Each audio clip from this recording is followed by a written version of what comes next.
Guys, we're going to plant tulip bulbs now in the ground around our tree, and hopefully we won't run into too many problems with tree roots or anything else hindering our depth that we have to dig for our tulip bulbs.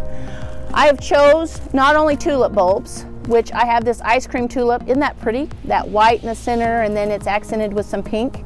These get 16 inches tall, so we're going to plant them towards the back of our circle because of the height. And also, guess what? They will bloom, and your tag will tell you this, they will bloom from April to May.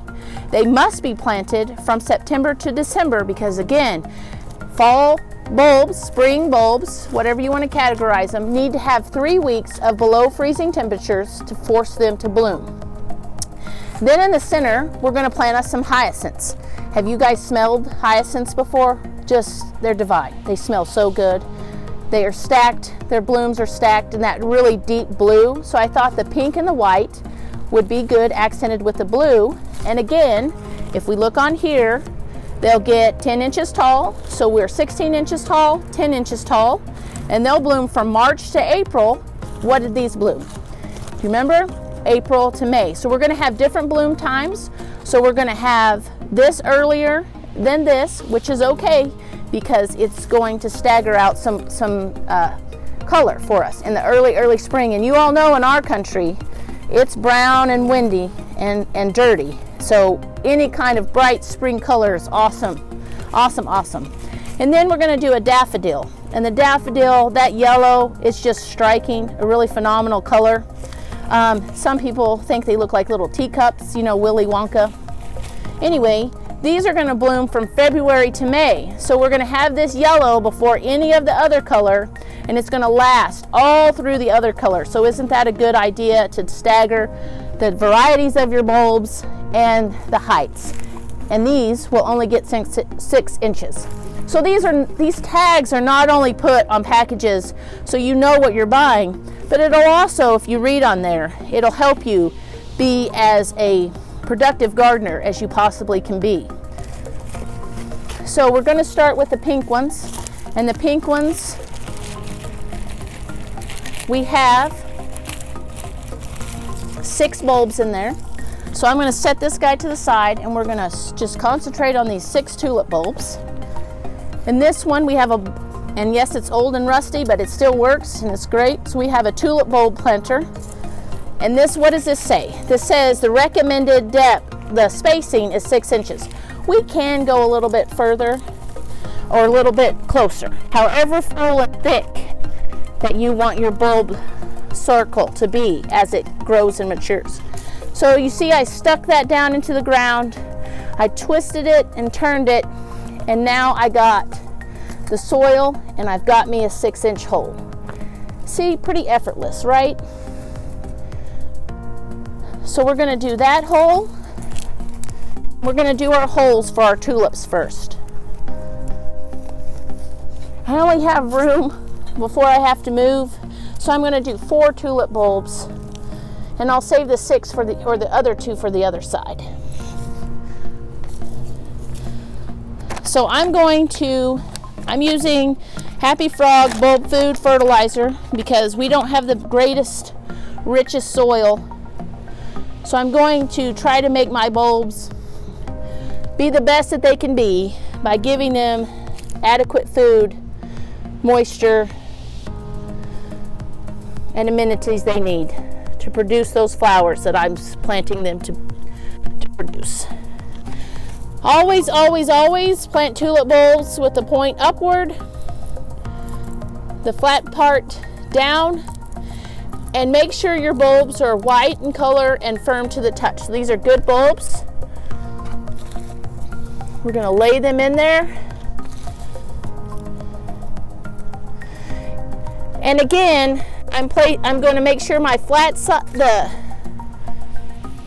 the flatter side of the tulip is facing inward to my circle, so that I have a really full circle of flowers come spring.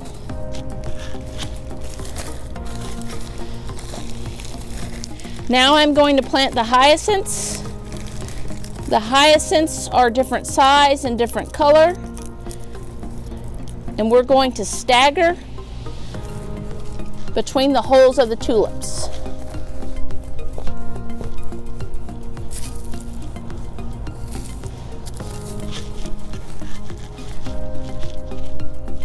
Got that tree root in there. Remember I said, let's hope we don't get some tree roots. So we'll just pull that soil back, and we have a really deep hole, but it's just not gonna pull up like that other one.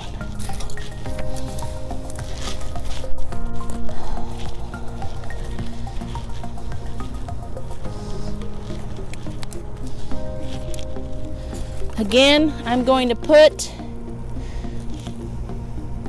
bulb food in the bottom of the hole before I put my bulb. Bulb food is not hot. It's a 388. So if you guys are thinking I'm putting too much in there, I'm really not. Because as it waters, it's going to dissipate some.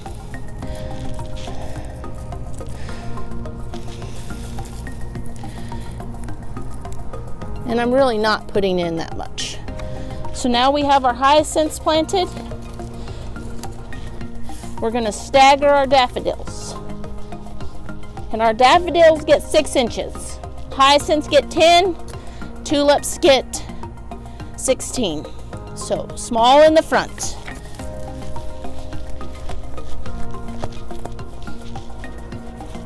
And again, this flower bed, after you plant your bulbs, this flower bed I could go back in on top with pansies if I wanted to.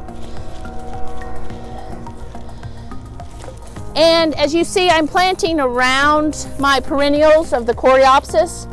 I could come in here and cut my coreopsis back and line my bulbs up a little truer, because as you know, when it freezes, this will die. And so we're going to have another ring that's empty in our flower bed.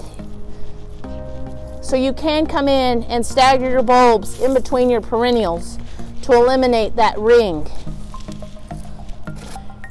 Again, here's your daffodils. This has more of a distinct root and more of a point.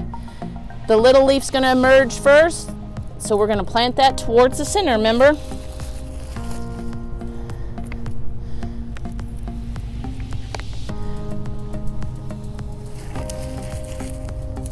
Also, if you read labels and live in an area that maybe you have deer or rabbits or whatever, your tag on your bulb should help you.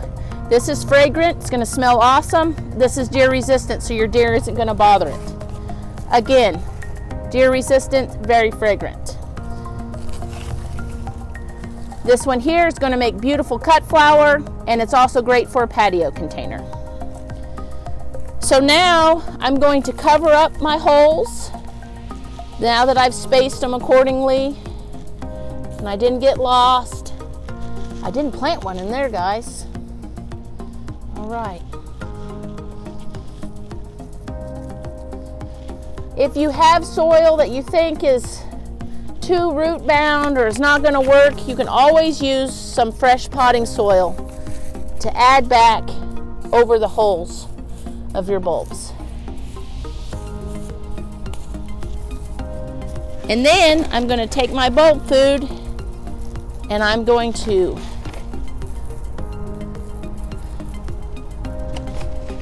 put it on top of the ground so it'll leach into the ground and feed those bulbs. Remember that water is an insulator, so you'll have to water these through the winter. They're not dead. They're asleep, so you have to keep them fed and watered through the winter to have success come spring. Now, I'm not asking you to flood the bed and keep it completely wet, but I'm asking you to protect it before a really hard freeze so that the bulb doesn't freeze solid, but that the moisture protects it. Thank you for watching.